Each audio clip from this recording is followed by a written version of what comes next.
2, 1. Alright. Alright. Yes. Welcome to the Human Experience program, bro. Yeah, How you feeling? How you doing? bro, I'm just so happy because I've been begging to be on this podcast. Yeah. So, hey, dream come true, I guess, Yeah, yeah, Yeah. yeah. Firstly, for those who don't know, how would you describe yourself? Describe myself.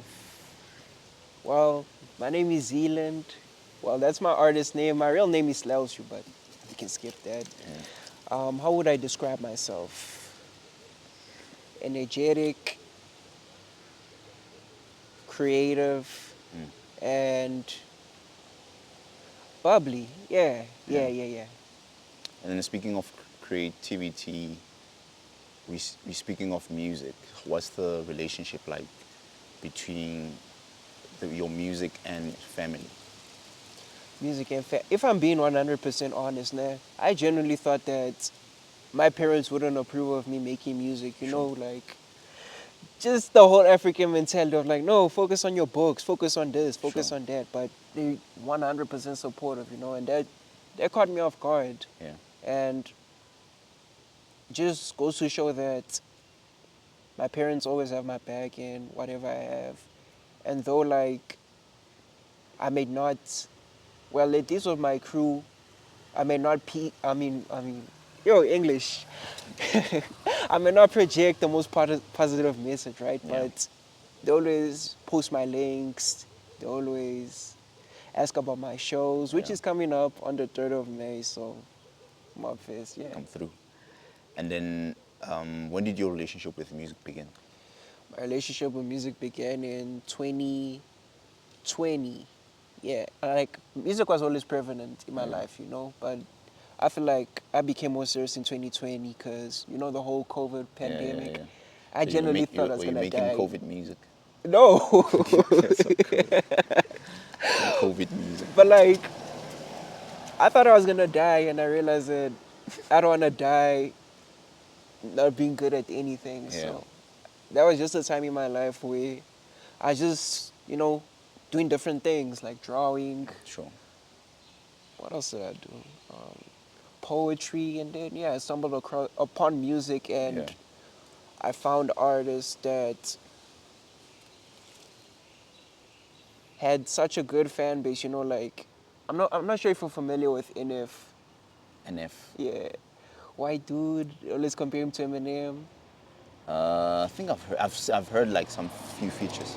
Okay, Some if song. not NF, then let's go with Eminem. Okay. Let's go with Eminem because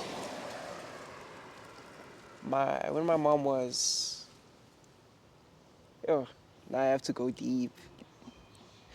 Yeah. My parents got divorced when I was young, Yeah. and I just remember my mom listening to Eminem and Rihanna's song "Love the Way You Lie," and that just got her through like the hard times. Yeah.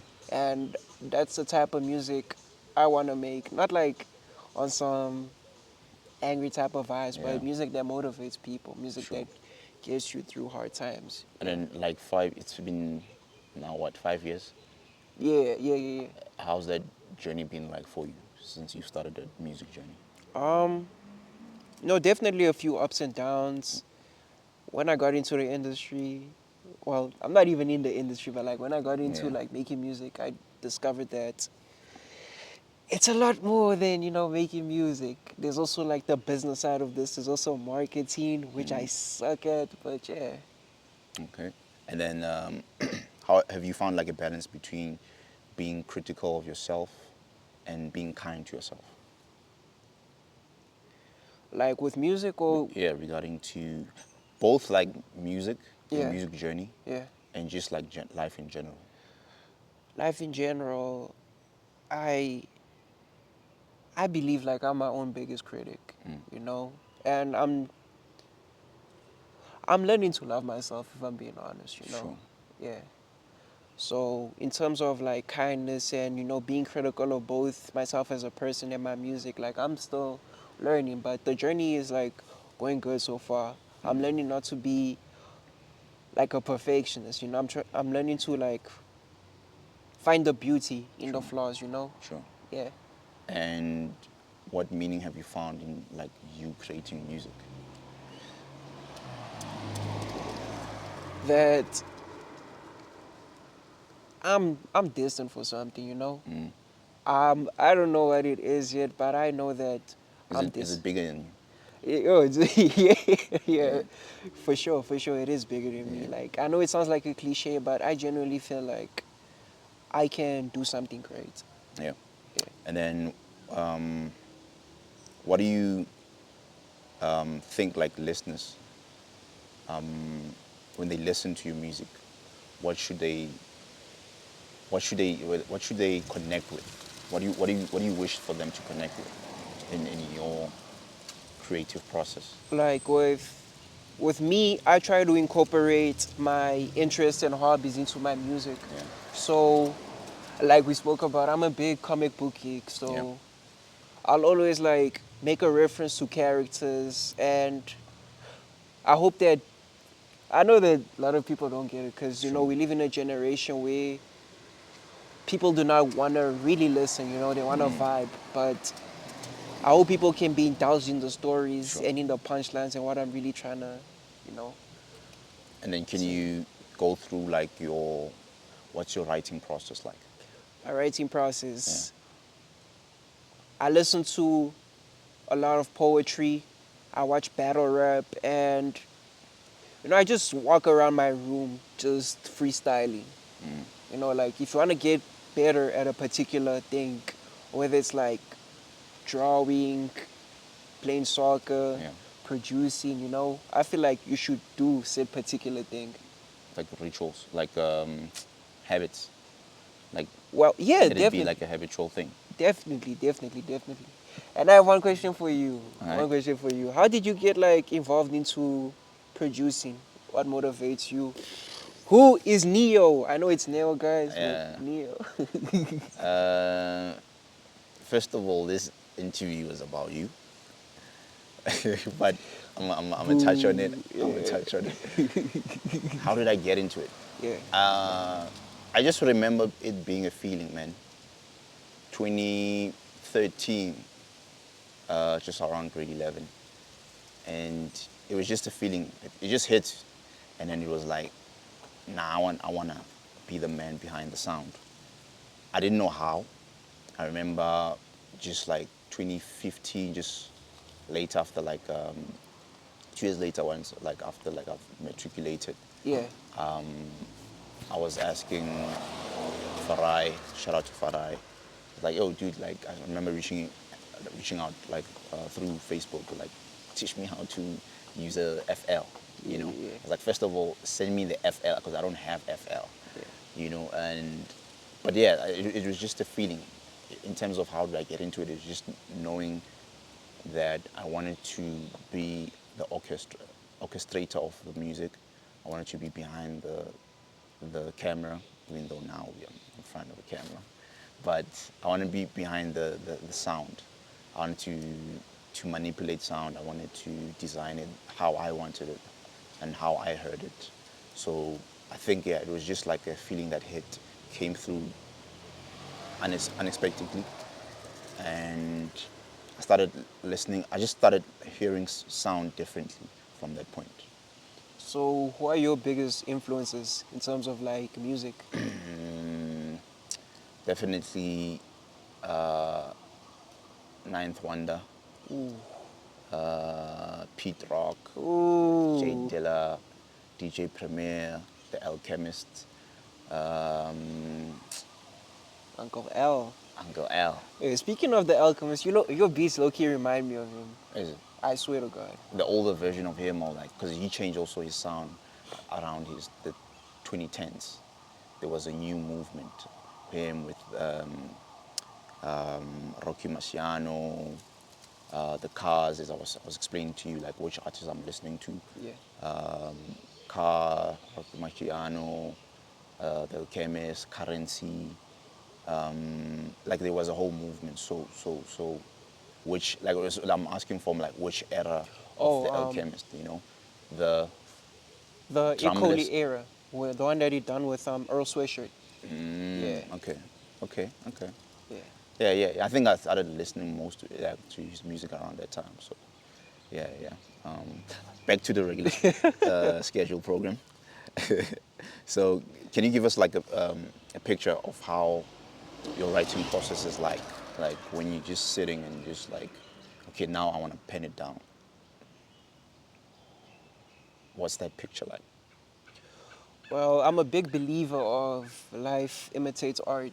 So I just look around for my surroundings or find inspiration through, poetry. Yeah. And just like what the beat like makes me, how the beat makes me feel, particular theme or mood. Then I just go off of that. Sure. I start freestyling. And this is a technique that I learned from YouTube where like in a particular beat where there's a lot of space, you just like create your own beat through it. And I just doing that. So Yeah. yeah, especially with your beats, since like I noticed that you have a lot of space, so I try my best to find the spaces in the beat. So yeah, that's what I mostly work with. Yeah. All right, all right. Okay, so just to touch on, because you're, young adult, young dude, Yeah. I just wanted to ask you, what are some of the questions you've come to ask yourself, right, at this moment, at this age, at this time, the times we live in?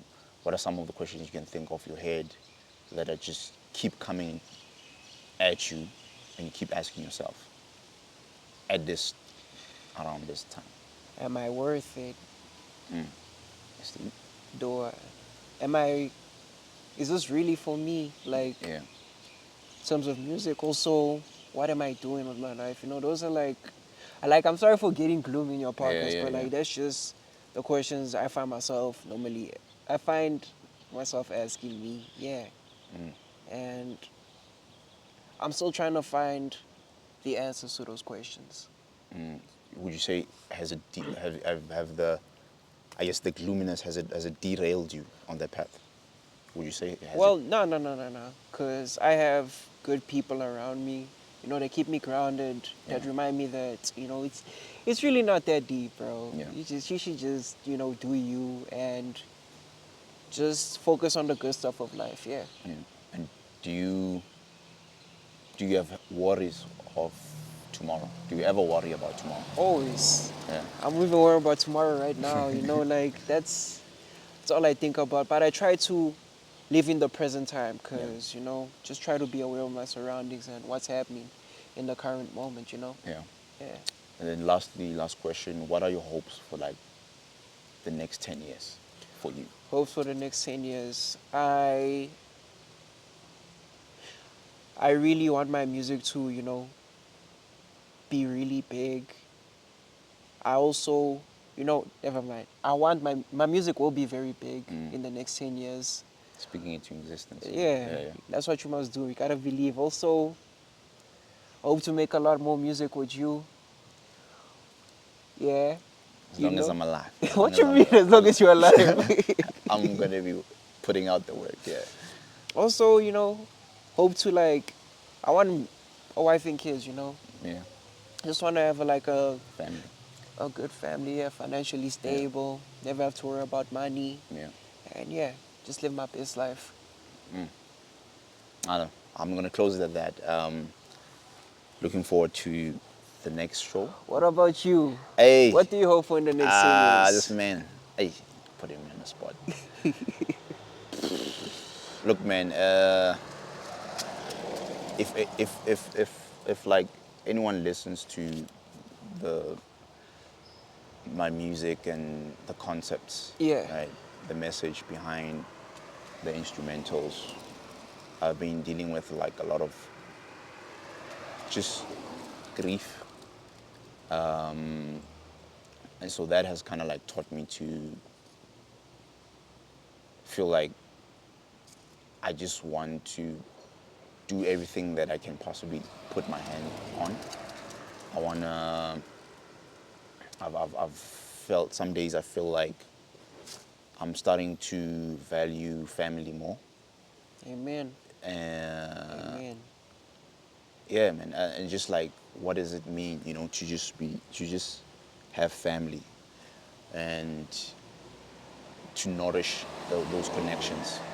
I've been thinking about that a lot, and in the next 10 years, I think I would love to achieve a combination of doing the things that I love and being able to really build a family, and from a place of love, understanding, I guess grace, foundation obviously being like a higher power, you know, spiritually, and yeah, I don't want to I feel like you. I also don't want to like worry about money.